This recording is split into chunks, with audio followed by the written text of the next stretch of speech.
Sahabat investor trust, ada sejumlah paradoks di pasar saham Indonesia, di Bursa Efek Indonesia. Pertama, sekitar 74% emiten yang tercatat di Bursa Efek Indonesia meraih laba pada kuartal pertama 2026. Tetapi indeks harga saham gabungan justru ambruk 27,5% year on year sampai tanggal 11 Agustus 2026. Kedua, laju pertumbuhan ekonomi kuartal kedua 2026 year on year mencapai 5,29%, tetapi indeks harga saham gabungan justru jatuh begitu dalam. Ketiga, laju pertumbuhan ekonomi Indonesia termasuk yang cukup tinggi di kawasan ASEAN. Namun, kejatuhan IHSG justru yang paling dalam di kawasan ini. Keempat, harga saham sudah sangat murah, undervalued, tetapi asing justru melakukan net sell. Dan net sell hingga 11 Agustus 2026 year on year sudah mencapai 72 triliun lebih. Kelima, harga saham sudah undervalued, sudah sangat murah. Tetapi investor institusi dalam negeri, itu dana pensiun dan asuransi, lebih memilih obligasi, terutama surat berharga negara dan sertifikat rupiah Bank Indonesia (SRBI). Keenam, potensi investor institusi untuk investasi di pasar modal sangat besar. Tapi investor institusi dalam negeri, yaitu dana pensiun dan asuransi, justru masih sangat minimal. Dan ini juga pengaruh regulasi, karena regulasi dibatasi. Investasi dana pensiun asuransi di satu emiten dipatok masih 8%, paling tinggi. Sahabat investor trust, sekarang kita melihat bagaimana paradoks antara harga saham yang turun begitu jauh, net sell, dan laba yang meningkat. Pada tahun 2026 Q1 kuartal 1, laba bertumbuh 32%. Dan yang mencatat pertumbuhan laba itu ada 76% dari total emiten yang tercatat. Nah, kita melihat tahun 2025, ini kinerja seluruh emiten ya, meraih laba 532,3 triliun. Jadi setahun penuh ada 532,3 triliun laba. Nah, ini data Q1 2025 dan Q1 2026. Jadi dalam statistik kita membandingkan bagaimana 2026 terhadap 2025. Ini bertumbuh 32%. Jadi pada kuartal 1 2026, laba mencapai 178,8 triliun. Nah, kalau kita bulatkan sekitar 200 triliun. Nah, ini kalau kuartal selanjutnya hasilnya sama, 2, 3, 4, nah kita kali 4 itu bisa hampir 800 triliun, berarti jauh dari ini, angka ini kan. Sebutlah 750 triliun, berarti kan tahun 2025-26 laba emiten jauh di atas 2025. Mestinya harga saham itu mencerminkan kinerja fundamental. Laba meningkat, harga saham juga meningkat. Nah, ini indeks harga saham gabungan. Pada Januari itu sempat menembus 8.500, luar biasa itu, tinggi. Tetapi sejalan dengan waktu pada masuk Februari, cegar turun jauh sekali karena pengumuman dari MSCI yang memberi freeze, membekukan saham-saham kita. Jadi saham kita dikeluar dari basket dan tidak dimasukkan kembali. Jatuh cukup dalam. Kemudian pada bulan Maret, akhir Februari, perang. Amerika, Israel menyerang Iran dan perang berkecamuk sampai hari ini belum selesai. Jatuh lagi. Kemudian pada bulan Mei ada isu luar biasa. Itu ada pengumuman dari lembaga rating dunia. Pengumuman dari Moody's, dari Fitch Rating, dari S&P yang menilai, mengkritisi fiskal Indonesia, bahwa fiskal Indonesia dalam bahaya. Itu APBN. Nah, ini membuat rupiah kita melemah, menekan harga saham juga. Jadi ketakutan terhadap kondisi fiskal dikhawatirkan tidak sustain. Kemudian pada bulan Juni ada pengumuman lagi dari MSCI. Pasar mengharapkan freeze dicabut. Ternyata freeze tidak dicabut. Jadi tidak ada saham-saham baru dari Indonesia yang dimasukkan dalam basketnya. Jadi tetap freeze. Bahkan menyatakan bahwa ini Anda punya status emerging market ini, itu akan dievaluasi. Tapi bukan hari ini, bukan juga bulan depan, tetapi nanti November. Ini juga menekan isu negatif. Nah, inilah sampai hari ini, dan kemarin indeks berada di level 6.375. Tetapi ini sudah rebound. Di sini titik terendah pada awal Juli, itu titik terendah, itu IHSG di level 6.200. Kalau Anda bertanya pada saya, apakah the bottom udah lewat? Saya mengatakan, yes! Kita sudah bottoming out, sudah lewat ini. Walaupun turun nanti akan ini. Walaupun sampai November berayun-ayun tetapi cenderung tinggi. Sahabat investor trust, meski laba emiten menunjukkan peningkatan 32% pada kuartal kedua 2026 ya, tetapi indeks harga saham gabungan justru terburuk di dunia. Year to date dari Januari sampai 11 Agustus 2026, IHSG turun 27,5%. Nah, kita lihat bahwa di 20 negara yang kelihatannya ini, kita termasuk terburuk. Nah, kita melihat perusahaan, nah ini kita lihat ya.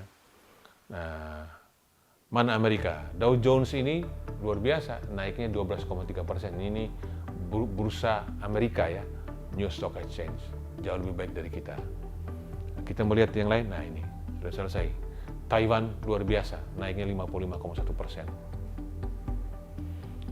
Mari kita simak data lainnya. Nah ini juga menunjukkan paradoks. Kinerja emiten kita bagus, harga saham semua sudah murah, tetapi justru asing lebih banyak menjual. Inilah data net sell yang lebih besar daripada net buy. Kita sekarang berada di tahun 2026. Year to date dari Januari hingga 11 Agustus 2026. Net sell sudah mencapai 71,1 triliun. Besar sekali. Kalau kita lihat ke belakang, ini terjadi 1, 2, 3, 4, 5. Ada 5 kali net buy lebih besar ya. Dari tahun 2016, 2019, pada masa COVID itu justru 2021, 2022, justru net buy, ulang lagi pada tahun 2024. Tapi net sell seburuk-buruknya itu tahun 2018, setahun penuh cuma 50 triliun. Tetapi ini baru 7,5 bulan sudah net sell 71,1 triliun. Kita melihat data lainnya. Ini data menunjukkan saham-saham sudah undervalued. Artinya valuasi sudah rendah di bawah nilai wajarnya.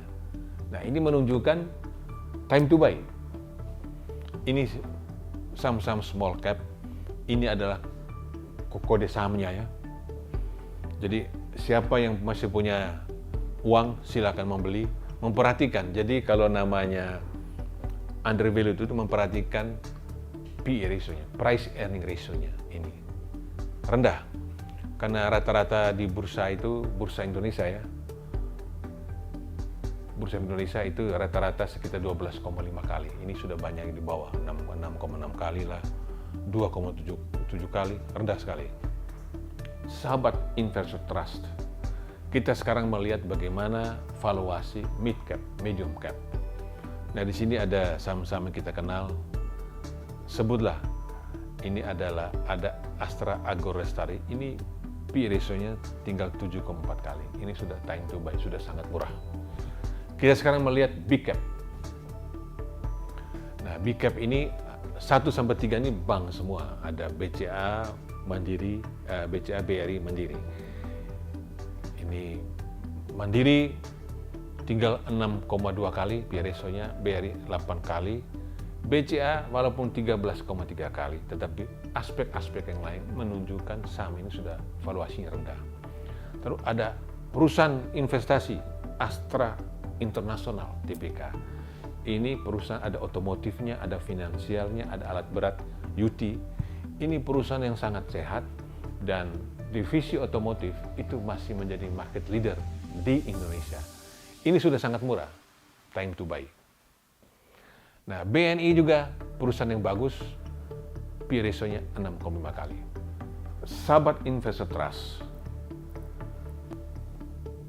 pasar modal Indonesia, khususnya pasar saham bursa efek Indonesia, itu sulit sekali untuk mendorong kenaikan indeks kalau investor institusi lokal, yaitu dana pensiun dan asuransi, tidak masuk. Sekarang mereka masuk tetapi masih minim. Nah, kita melihat bagaimana BP Jam Sostek. Total dana investasinya 801 triliun. Tetapi yang masuk ke pasar saham baru 54 triliun atau 6,8%. Yang kedua, dana pensiun. Dana pensiun kan banyak sekali, terutama dana pensiun pemberi kerja.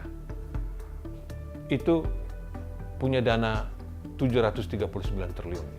Tetapi masuk pasar modal baru 32 triliun atau 4,3%. Kecil sekali, lebih kecil daripada Jam Sostek. Kemudian asuransi, total dana investasinya 703 triliun. Yang masuk di pasar saham lumayan besar ya, karena ini unit link ya. 114 triliun ya, atau sudah 16,7%. Lumayan, asuransi termasuk yang lebih baik daripada Jam Sostek, daripada dana pensiun. Reksadana. Reksadana ini yang dari total AUM-nya sekitar 654 triliun, yang ke saham baru 102 triliun, tapi lumayan sudah 15,6%. Jadi sudah kayak asuransi, dan haji masih kecil. Jadi total dana investasi institusi sekitar 3.000 triliun. Nah, kita melihat bahwa ini ada aturan yang memang harus diubah. Kalau investasi di satu individu emiten diperkenankan lebih dari 8%, didorong sampai 20%. Bayangkan aja kalau 2% dari 3 triliun ya, itu sekitar 600 triliun, berarti 2 kali ini. Ini 2 kali masuk ke pasar modal Indonesia, pasar saham ya, maka indeks akan terkerek naik. Jadi kalau institusi lokal tidak percaya pada saham-saham yang ada di bursa Indonesia, bagaimana asing? Nah, pasar modal Indonesia, khususnya pasar saham, tidak bisa hanya didorong oleh investor retail. Jumlah investor Indonesia ini meningkat cukup signifikan ya. Ini investor pasar modal berdasarkan Single Investor Identification (SID). Pada tahun 2019 ya, 2019 itu baru sekitar 3,9 juta. Nah, tetapi pada tahun 2022 sudah 10,3 juta. 2024 sudah 15 juta. Dan kita melihat pada 2026 pada awal Agustus sudah menembus 30 juta. Tetapi 30 juta ini didominasi retail dan sekitar 70% adalah Gen Z dan milenial yang investasinya tidak banyak. Nah, ini kurang bisa menggerakkan pasar. Walaupun cukup punya pengaruh akan lebih kuat dari orang kalau ada institusi yang masuk. Nah, pasar saham itu sangat peka terhadap suku bunga. Kalau BI rate masih tinggi, itu agak susah. Kita lihat BI rate yang warna merah ini sudah 5,75%. Jadi orang kalau mau beli saham kan dia mengharapkan cuan, capital gain. Kalau capital gain dibandingkan dengan 5,7%, ini kan fix income. Jadi kalau orang masuk ke SBN sudah mendapat suku bunga, mendapat imbal hasil lebih dari 5,7, dia ngapain dia beli saham? Nah, ini kalau suku bunga naik itu akan membuat suku bunga SBN naik. Kita lihat data sebentar. Tapi kita memahami juga mengapa BI rate dinaikkan, karena untuk menjaga rupiah. Kalau suku bunga tidak dinaikkan, maka rupiah akan tertekan. Dan Bank Indonesia sangat memperhatikan Fed Fund Rate. Kita lihat bahwa perbedaan Fed Fund Rate 200 basis point ya. Sekarang FFR atau Fed Fund Rate di level 3,75%. Ada spread 2% atau 200 basis point. Kita melihat data berikut adalah pergerakan rupiah ini. Memang rupiah sempat menembus 18.000 per dolar, tapi sekarang sudah di bawah 18.000. Nah, kita juga melihat tadi sudah menjelaskan tentang SRBI, SBN, dan T-bonds ini adalah treasury bond Amerika. Nah, kalau BI rate naik, ya maka BI rate naik ya untuk menjaga rupiah ya. Itu bagaimana saham bisa bersaing toh? Kita melihat SBN yang warna ini, SBN ini. SBN sekarang sudah 7%, 7,2%. Nah, tinggi sekali. Ya orang cemburu di sini aja udah. Terutama institusi. Nah, ini faktor yang membuat indeks kita susah untuk bergerak naik. Selama ini tinggi. Nah, bagaimana supaya bisa lebih rendah? Kita mengharapkan Gubernur Bank Indonesia yang akan segera dilantik, mungkin sekarang kan calon tunggal, Ibu Destri ya, mudah-mudahan jadi gubernur definitif. Kita mengharapkan supaya suku bunga itu tidak naik, kalau bisa diturunkan. Menurut orang-orang pasar modal, kalau selisih BI rate dan FFR ya, Fed Fund Rate itu 100 basis point sudah cukup. Sekarang kan 200 basis point, 2%. Diturunkan lagi, cukup selisihnya 100 basis point, itu aman bagi rupiah. Sahabat investor trust, kita sudah melihat sejumlah paradoks. Bagaimana pertumbuhan ekonomi kuartal kedua meningkat 5,29% dan laba emiten kuartal kedua 32% dan sekitar 74% emiten tercatat di Bursa Indonesia meraih laba, mencetak laba di Q2 2026. Tetapi mengapa harga saham anjlok begitu tajam? Kejatuhan indeks harga saham gabungan ISG hingga 27,5% sepanjang 2026 tidak cukup dijawab dengan berharap agar harga saham yang sudah murah akan dengan sendirinya mengundang investor datang.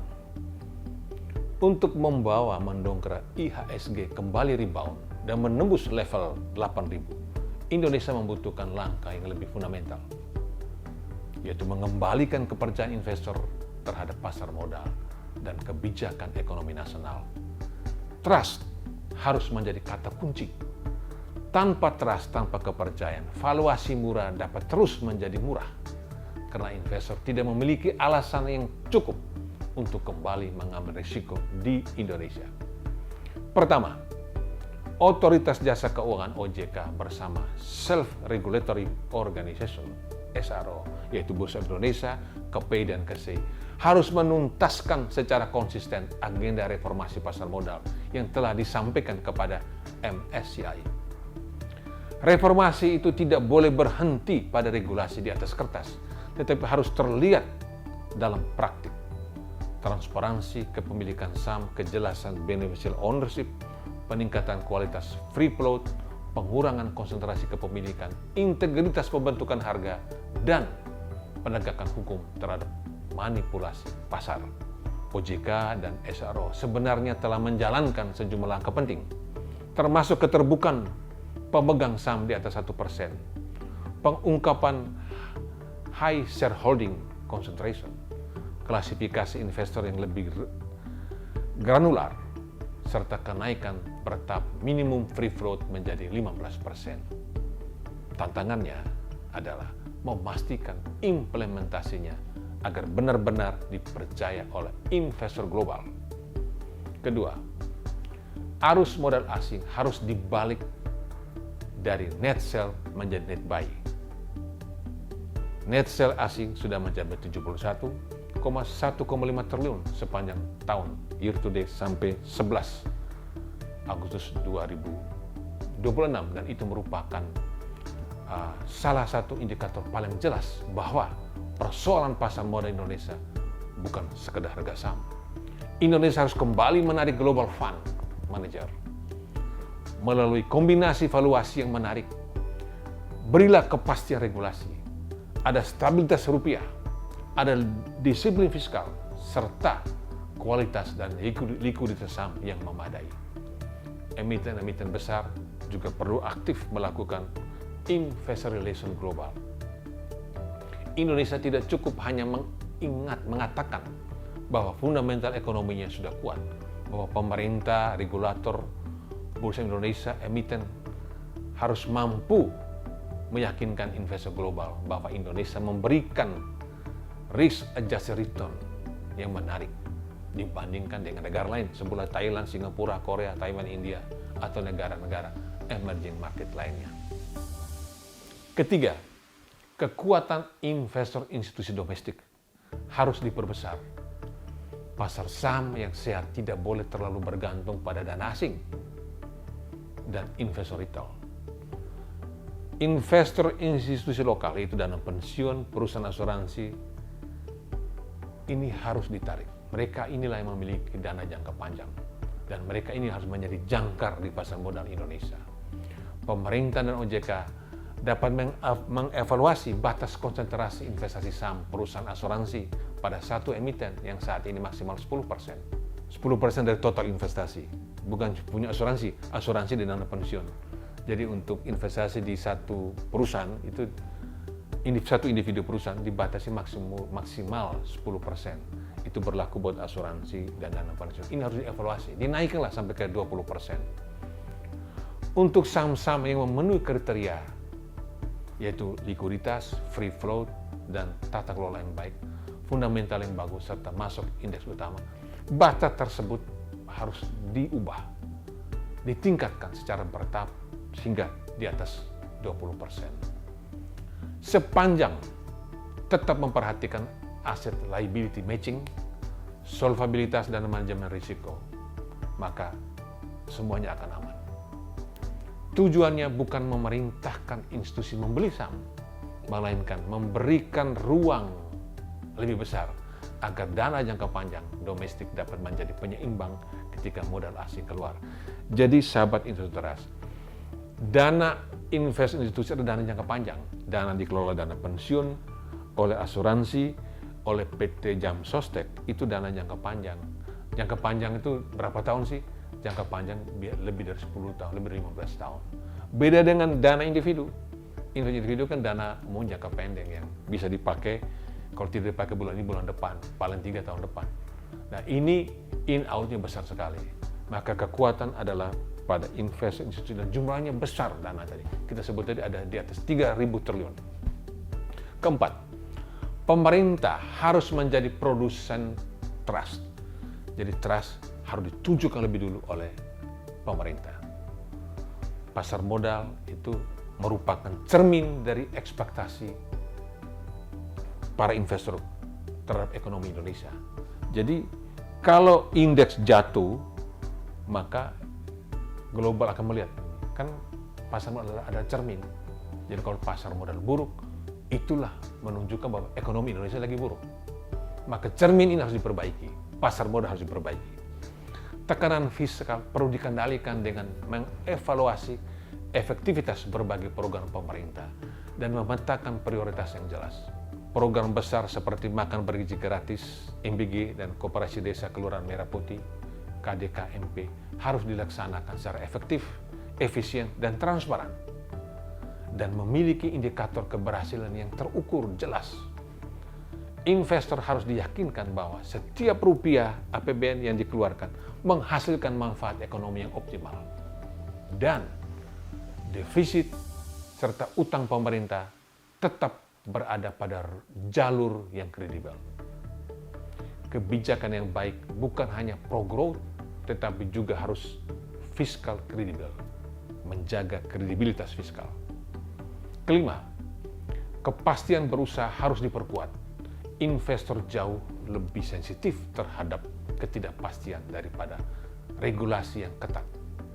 Perizinan, perpajakan, aturan ekspor-impor, pertahanan, lingkungan, ketenaga kerjaan, dan kebijakan sektor tidak boleh mudah berubah-ubah atau saling bertentangan. Dan di sini birokrasi harus menjadi fasilitator investasi, bukan sumber ketidakpastian. Kepastian hukum, konsistensi regulasi, dan penegakan hukum yang adil pada akhirnya memiliki pengaruh langsung terhadap country risk premium Indonesia. Semakin kecil risiko yang dipersepsikan oleh investor, maka semakin rendah tingkat keuntungan yang mereka tuntut dan semakin tinggi valuasi yang dapat diberikan kepada saham Indonesia, saham tercatat di Bursa Efek Indonesia. Sahabat Investor Trust, solusi keenam, kualitas emiten dan likuiditas Bursa Efek Indonesia harus ditingkatkan secara drastis. Indonesia tidak cukup mengejar jumlah IPO, initial public offering. Yang dibutuhkan adalah perusahaan-perusahaan besar dan berkualitas yang masuk bursa yang terjadi di Bursa Indonesia, termasuk anak perusahaan BUMN. Jangan asal IPO aja. Jadi perusahaan teknologi juga jangan ecek-ecek. Mineral yang hilirisasi, energi baru, semua perusahaan-perusahaan itu harus perusahaan-perusahaan yang sehat dan sebaiknya berskala besar. Pada saat yang sama, free float harus diperbesar sehingga kapitalisasi pasar yang besar benar-benar disertai oleh saham yang dapat diperdagangkan. Jangan kapitalisasi besar, tapi kok yang diperdagangkan sedikit sekali, sehingga saham itu bisa dinaik turun oleh segelintir orang. Ini yang tidak disukai oleh investor, terutama investor pasif global. Investor pasif global adalah investor institusi. Jadi kalau dana pensiun yayasan dan dikelola oleh fund manager besar dunia itu seperti BlackRock, Fidelity, itu mereka mengelola dana besar. Mereka itu termasuk investor pasif. Patokan mereka adalah MSCI. Jadi saham-saham kita yang tidak masuk MSCI tidak dihitung oleh mereka. Oleh karena itu MSCI menjadi sangat penting. Kita menunggu bagaimana keputusan MSCI pada bulan November. Ketujuh, penegakan hukum pasar modal harus dibuat jauh lebih kredibel. Manipulasi harga, transaksi semu, penggunaan rekening nomini untuk menyamarakan kepemilikan, perdagangan orang dalam, serta praktik yang menciptakan harga saham tidak mencerminkan fundamental harus ditindak tegas. Kita kepingin bahwa semua pelanggaran diumumkan oleh Bursa Efek Indonesia biar ada efek jerah. Nah, sekarang investor institusi global tidak hanya melihat potensi keuntungan. Keuntungan penting, tapi yang utama bukan keuntungan. Mereka juga menilai apakah harga yang terbentuk di bursa benar-benar fair dan liquid sahamnya, apakah ada transparansi dan dapat dipercaya. Karena itu, reformasi transparansi yang telah dimulai OJK dan SRO harus dilanjutkan dengan enforcement yang terlihat dan konsisten. Pada akhirnya, target IHSG 8.000 seharusnya menjadi hasil. Bukan hanya kebijakan, bukan hanya target yang dipatok, tetapi juga sesuatu yang kita kejar bersama agar terrealisasi. Pemerintah tidak perlu mengejar angka indeks dengan intervensi jangka pendek. Yang dibutuhkan dari pemerintah adalah menjaga agar fundamental ekonomi Indonesia bagus. Karena itu yang membuat investor dengan sukarela kembali masuk ke Indonesia, membeli saham-saham yang tercatat di Bursa Indonesia. Jika kepercayaan pulih, reformasi MSCI bisa dituntaskan, asing akan kembali mencatatkan net buy. Investor institusi domestik semakin kuat, fiskal kredibel, rupiah stabil, laba emiten tumbuh, serta regulasi dan penegakan hukum memberikan kepastian. Maka menaikkan indeks akan mempunyai fondasi yang jauh lebih sehat dan berkelanjutan. Dari posisi 6.267,8 pada 11 Agustus 2006, IHSG harus naik sekitar 27,6% untuk mencapai level 8.000. Kenaikan ini bukan sesuatu yang mustahil. Terlebih, indeks bahkan pernah berada di atas 8.200 pada akhir Februari 2006. Artinya level itu pernah kita capai. Tetapi rebound yang sehat tidak boleh dibangun semata-mata dari injeksi likuiditas. Jalan menuju indeks 8.000 pada hakikatnya adalah jalan untuk mengembalikan trust. trust kepada pasar modal, trust kepada regulator, trust kepada emiten, trust kepada kebijakan ekonomi, dan terutama trust kepada pemerintah Republik Indonesia. Jangan kejar IHSG 8000, melainkan kejarlah trust. Jika trust kembali, IHSG akan mengikutinya. Sampai jumpa.